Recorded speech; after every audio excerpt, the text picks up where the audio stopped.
Item ಯಾವುದೇ ಇರಲಿ try ಮಾಡಿ ಆಚಿ ಚಿಕನ್ ಮಸಾಲಾ. ರಾಜ್ಯದಲ್ಲಿ ಮತ್ತೆ ಶುರುವಾಯಿತು ಗ್ರಾಮ ವಾಸ್ತವ್ಯ.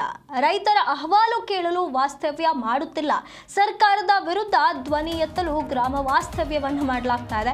ಏಕಾಂಗಿಯಾಗಿ ಹೋರಾಟವನ್ನ ಮಾಡೋದಕ್ಕೆ ವಿಪಕ್ಷ ನಾಯಕ ಆರ್ ಅಶೋಕ್ ಅವರು ರೆಡಿಯಾಗಿರುವಂತದ್ದು. ಬಿಡದಿ ವಿಚಾರದಲ್ಲಿ 2 ಹಂತದ ಹೋರಾಟಕ್ಕೆ ಬಿಜೆಪಿಯಿಂದ ಪ್ಲಾನ್ ಮಾಡಲಾಗಿತ್ತು. ಬೆಂಗಳೂರು ಮತ್ತು ಬಿಡದಿಯಲ್ಲಿ ಹೋರಾಟ ಮಾಡೋದಕ್ಕೆ ತೀರ್ಮಾನವನ್ನ ನಡೆಸಲಾಗಿತ್ತು.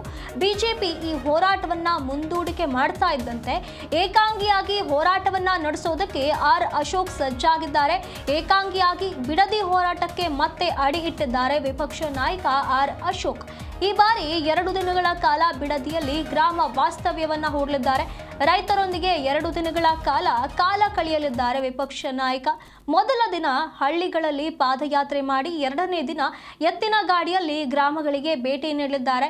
ಬೆಳಗ್ಗೆ ಹಾಲು ಕರೆಯೋದ್ರಿಂದ ಹಿಡಿದು ಕೃಷಿ ಚಟುವಟಿಕೆಯಲ್ಲಿ ರೈತರೊಂದಿಗೆ ಅಶೋಕ್ ತೊಡಗಿಸಿಕೊಳ್ಳಲಿದ್ದಾರೆ ತಮ್ಮನ್ನ ತಾವು.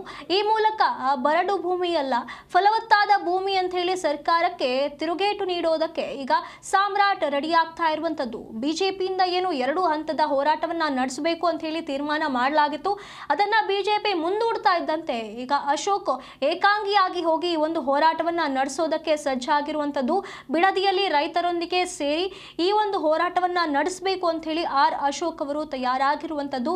ಹಾಗಾಗಿ ಈ ಒಂದು ಗ್ರಾಮ ವಾಸ್ತವ್ಯ ಮತ್ತೆ ರಾಜ್ಯದಲ್ಲಿ ಶುರುವಾಗಿರುವಂತದ್ದು.